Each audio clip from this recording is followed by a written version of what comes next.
Shalom, selamat pagi Bapak, Ibu, dan Saudara yang terkasih dalam Tuhan Yesus Kristus.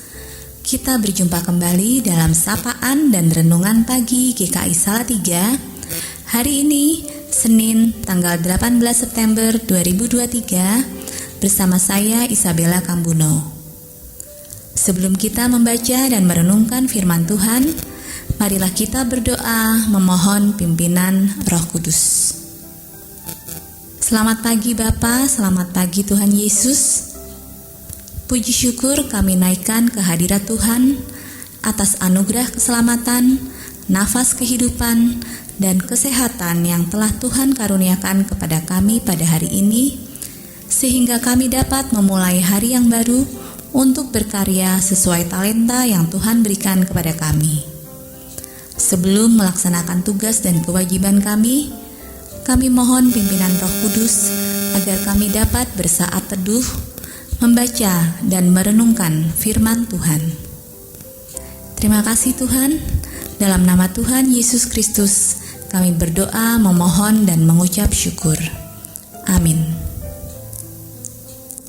Bapak, Ibu, Saudara terkasih, renungan hari ini berjudul Mudah untuk diikuti.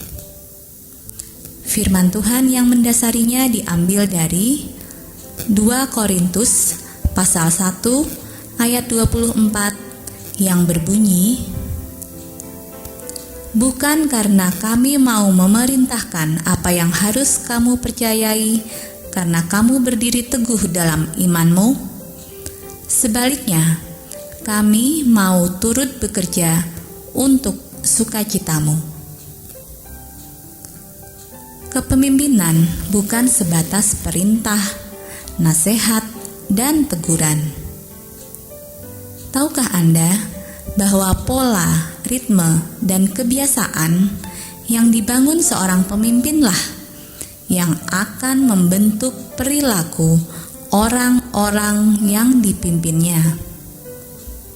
Contoh sederhananya, seorang ayah yang membiarkan anaknya memiliki sebungkus coklat atau setengah kilo permen atau sekaleng soda dan terus bermain gadget cenderung tidak akan didengarkan ketika ayah mengingatkan sudah waktunya jam belajar atau jam tidur. Siapa yang tidak sedih atau marah ketika anaknya tidak mau taat? Tetapi sang ayah secara tidak sadar membiarkan pola, ritme, dan kebiasaannya yang bersifat permisif atau serba mengizinkan atau membolehkan, yang telah mempersulit kepemimpinannya untuk ditaati. Prinsip kepemimpinan Kristen seharusnya adalah kepemimpinan yang mudah diikuti dengan senang hati, bukan kepemimpinan yang terasa seperti penindasan atau kekuasaan seorang diktator yang membuat frustasi. Sebagaimana yang dinasihatkan oleh Rasul Petrus, supaya tugas penggembalaan dilakukan dengan sukarela, bukan seolah-olah ingin memerintah, melainkan dengan memberi teladan.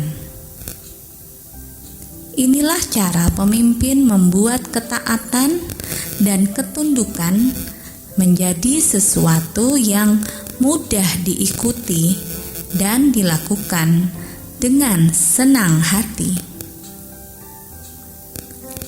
Rasul Paulus dalam kepemimpinannya juga mengatakan, "Bukan karena kami mau memerintahkan apa yang harus kamu percayai, karena kamu berdiri teguh dalam imanmu. Sebaliknya, kami mau turut bekerja untuk sukacitamu." Ia mengatakan ini dalam rangka perubahan rencana kunjungannya ke Korintus, karena ia tidak mau kehadirannya justru menyedihkan mereka dengan suatu disiplin yang keras. Jadi, ia memilih menuangkannya dengan menulis surat teguran, sekaligus untuk mengetahui sampai di mana ketaatan mereka. Pola dan ritme kepemimpinan Paulus dilakukan berdasarkan kondisi jemaat di sana, dengan menunggu waktu serta cara yang tepat. Pada prinsipnya, kita harus selalu mengingat bahwa kepemimpinan kita berada di bawah Tuhan. Apapun yang kita lakukan adalah sebagai utusan Kristus yang mengasihi orang-orang yang kita pimpin.